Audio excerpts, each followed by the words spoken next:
We are live. You're watching the Merged Marketing Podcast. You're listening to the Merged Marketing Podcast. This is episode 179. In this episode today, we're going to talk about successful LinkedIn ad campaigns and whether or not they exist. My guest on today's show is Ben Lund. Ben, welcome to the show. Thanks so much for having me. So Ben, maybe start off giving a bit of context as to your journey to get to where you are today, starting Rise Media Group. Yes, definitely. Rise Marketing Group. So close. But you know what? It's our company's called Merged Media, but I sometimes wish it was Merged Marketing Group. Oh, yeah. It makes a lot more sense, Merged Marketing instead of Merged Media, because media is like a massive umbrella. So that's true. Forgive me for that. Rise Marketing Group. That's all good. So yeah, journey, it's funny. I was actually I graduated from UMass Amherst, the School of Management in 2004. And I was actually meeting with their marketing club, just kind of volunteering and speaking with a bunch of undergrad students. And we talked about career paths quite a bit. So this is fresh on my mind, but it's always fun to like kind of think of like the journey. It's almost like referencing one of the David Byrne's lines from Talking Heads, like, how did I get here? But yeah, I've always, always liked marketing. And then back in the early 2000s, internet was getting pretty big, and I wanted to like merge both those together, online marketing, and worked at various companies like Monster when that was a thing. I was just selling job postings, nothing glamorous, dialing for dollars for a couple of years. But then I got a awesome break working for Yahoo. This was the mid 2000s when people went to Yahoo as their portal to the internet and did their searches on Yahoo, checked their horoscopes and all the other crazy stuff that people did on their website. And from there, I really got into search ads. I worked with some awesome clients, and this was like very manual search ad campaigns. You don't have all the cool automated features that you have today. And then I worked at an ad agency for a while, RKG since acquired by Merkle. And then I was at Google here in Cambridge, in Massachusetts from 2014 to 2018. But deep down inside, I always wanted to jump into entrepreneurship and been thinking about it for years. I just took the leap almost 5 years ago. And yeah, the rest is history. And we have, we're based right outside of Boston and really been enjoying the ride ever since. Awesome. And the topic today we're diving into is LinkedIn. Obviously, there's a lot of platforms out there as an agency that we're all using, but I want to dive into LinkedIn today specifically because it's becoming more and more of a question as people go through hiccups and problems with Facebooks and Instagrams. Is TikTok going to exist tomorrow? So, what's Right. left on the table when you look at social media platforms? And one of the ones that's glaring at me standing out is LinkedIn. And I want to talk about how clients or how businesses can best leverage this platform to their ability, or whether it's even worth their time. So maybe tell us a bit, Ben, on how you're using LinkedIn today.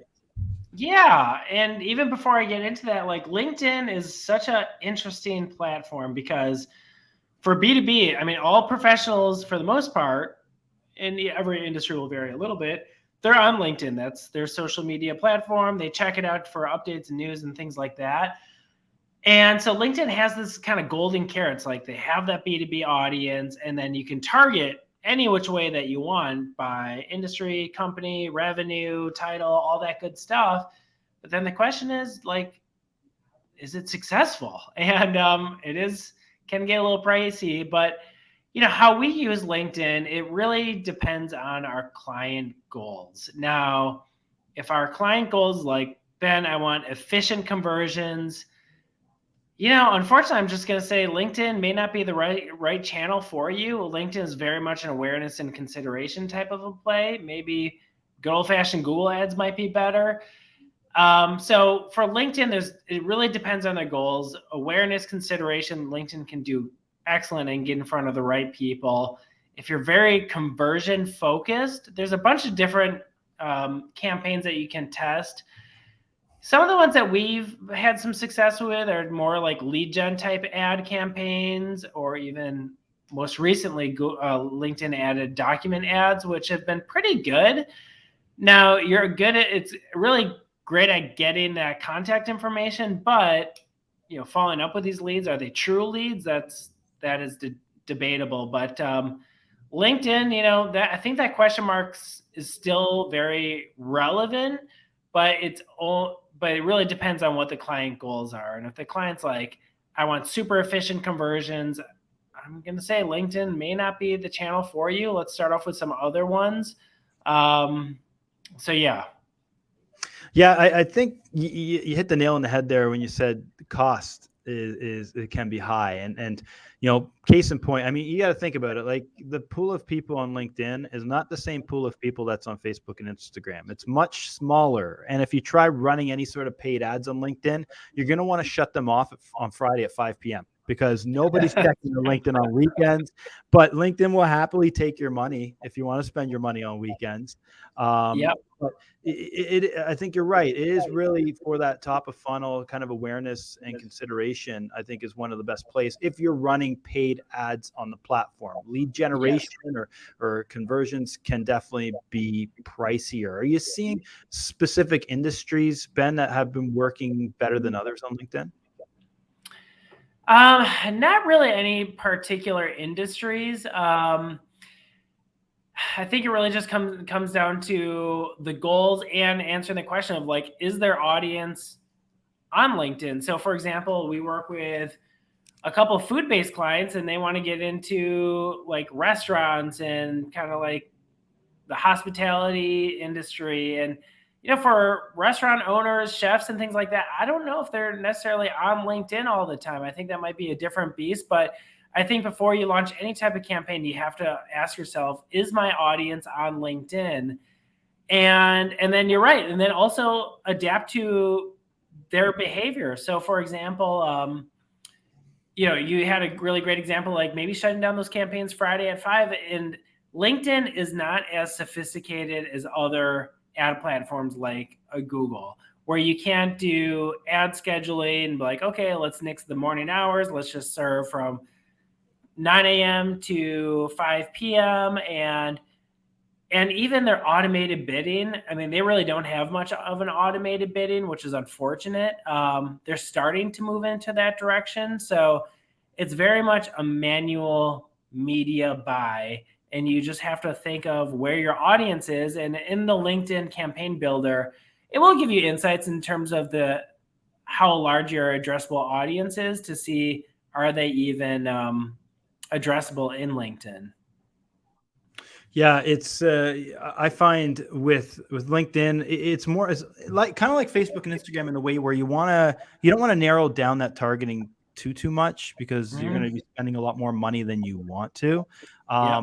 You want to try to have an open sort of audience that you're targeting and let the algorithm figure out the best user to put your ad in front of. However, there is an opportunity to get that target right down to a job title, right? Or an actual business. And that has a lot of benefits that Meta does not provide. Right. And if done the correct way, you can effectively get in front of people with, for example, LinkedIn inbox messages, which some might say is effective. I personally think they're annoying and intrusive and don't like them. But there is opportunity there to get in front of those decision makers that you want to get in front of, which in my opinion makes LinkedIn a very strong B2B play. Would you agree? Yeah, absolutely. And you bring up messages. I tested InMail campaigns. This is years ago. And I feel like back then it was actually pretty good because people weren't really annoyed by it. And they're like, oh, wow, yeah, cool. Like, I'll chat with you. They didn't realize it's a sponsored message. But now, I mean, between sponsored and just like organic outreach, I'm like, no, thanks, not going there. But then LinkedIn rolls out some new opportunities to get there. Like their document ad campaigns are actually pretty cool, where it shows like a preview of, let's say, a PDF, and then to access the rest of it, enter your information. And I've definitely, I mean, even at Rise, when we tested a couple of campaigns for Rise Marketing Group, we found some success. The follow up in terms of people who I was actually able to get in contact with, that's a whole nother topic, but we were able to draw some decent leads from that. So yeah, that's, but to back up your point, definitely the play for B2B. And one thing that may not be a bad strategy for, let's say, enterprise clients that has a sales team, sometimes LinkedIn could just give you some good air cover. So if you have a targeted list of companies that your sales team's trying to infiltrate, they're going to be cold calling, cold email, using the referral to get in there. Do some targeted ads just to give them air cover. And your KPI isn't going to be, oh, did they sign up for a lead or whatever? It's just going to be like, am I reaching these organizations? And LinkedIn does some really great reporting on, are you reaching the right people? They're very transparent in that based off a job title or companies. So that's something I've been pushing our clients to think about that have sales teams of like, let's do a campaign more for air cover for your sales team. Tell me about document ads. How are they being used? How are you using them? Is this a new feature LinkedIn has added? Pretty new. They rolled this out in, I want to say it's early Q4 of last year. And I think what LinkedIn is doing is they're realizing that people within the LinkedIn platform, it's not as common where they click an ad, go to a landing page, then fill out information. Generally speaking, they're on the go. They're just looking at their phone. And I think LinkedIn is realizing that these users generally stay in the platform. They don't really like to click outside of the platform. So I think LinkedIn's like, okay, how can I add value for my advertisers by giving them information from users that don't want to leave the ecosystem of LinkedIn? So one of the iterations that they've done is they created a lead gen campaign where you can get their information, email, company, whatever attributes you're trying to capture, but they showcase it in a document ad. And I think that's a pretty sophisticated or savvy way of doing that, because it's a campaign that you target and like as you would any other campaign based off of different attributes. But the creative is unique where it's not like a sponsored post. It would actually be a PDF or some type of document that you upload to LinkedIn. So you think any B2B client, they must have some type of best practice PDF of whatever it might be. And then they can upload it. And then the LinkedIn user will see an ad, but it'll be like, oh, download the top 10, whatever tips. And they can see the first page and then say, oh, to download the rest, enter your information, and then they can automatically download it. So at Rise, we've tested this with a couple different creatives. One is we released a PDF, which was, what was it? It was the top tips, top SEO tips for blogging, because a lot of companies, they blog, but they're really not that SEO optimized. So we just provided like a value add for it. And we're actually getting some decent leads through that, at least contacts. Now, the follow-up on actually getting in touch with them wasn't as strong, but that could be a variety of issues, or it could just be bad luck. But that's a cool campaign that they rolled out, and I think it's really LinkedIn's figuring out that users don't really leave their platform that much, and they still have to provide value for the advertisers. Otherwise, advertisers are just going to ditch the platform. So, that's just kind of my mindset of probably what they're thinking about. Yeah, I think that's similar in a lot of platforms, though. And what I like there about that is it's not intrusive. You're not disrupting the user experience. You're capturing that information on the platform. But the easier it is to capture a lead, the less quality it's going to be, right? And That's true. If anybody's run Facebook ads out there, you know exactly what I'm talking about. Those Facebook on ad lead forms that are easy to opt into with a click because your information's auto-populated, but really they're not a hot lead at all. And there's no intent behind those users either. They're not looking for what you have to offer, similar to LinkedIn. Yeah, absolutely. So yeah, we can talk about Facebook lead gen ads for a while, but I feel the exact same. And who knows, maybe LinkedIn, maybe it's similarly, or the intent isn't there, but capture their information, put them into some type of email newsletter or things like that. That makes the most sense, because you're right. I mean, they just download an article. They're not ready to buy from you right now, but could be worth having some future conversation with or interaction in a digital perspective. Yeah, be prepared to obviously pay more for those leads, like we said, but with higher paying leads is typically a little more quality. And the mindset, let's talk about the mindset of somebody on LinkedIn, right? They're typically on, they're in business mode, they're not in casual, sit in the couch, scroll through my Facebook or TikTok feed mode. So I think the percentage of people accessing LinkedIn on desktop is significantly higher than Facebook. So just thinking about that, the mindset is in a different type of place. So there is an opportunity there. Yeah. Yeah, absolutely. They're definitely in that business mindset, and that helps because especially if you're a B2B marketer, you're reaching in that right set. Versus on Facebook, they're not in that same mindset. Like, still could have a relevant ad for them, but it's different. But yeah, I totally agree. Mindset has to be, has to be considered in the messaging and any type of landing page experience. Yeah. Let's go on from the actual lead capture into a nurture. And do you have some best practices that you deploy in terms of a nurture sequence? Because for us, typically right after they opt into a lead magnet or a white paper or a video, there is a series of emails that's going to follow up that opt-in. Tell me a bit about how you deploy that. Yeah, definitely. It's always it's a fine line where you don't want to inundate them and put them into a welcome series that's 60 emails deep, and then by email 24, they're like, "What the heck, Ben? Like, you got to chill out here." So yeah, I think best practices, doing some type of automated email campaign. Try not to be too salesy, because they're really not. They're not asking to be sold at that point. You're just trying to start that relationship from a digital perspective. I usually advise clients to be value focused. So continue to give out value, because they'll be way more receptive to that than versus say like, "Hey, sign up for our demo." And they're like, "What demo? I didn't even ask for a demo."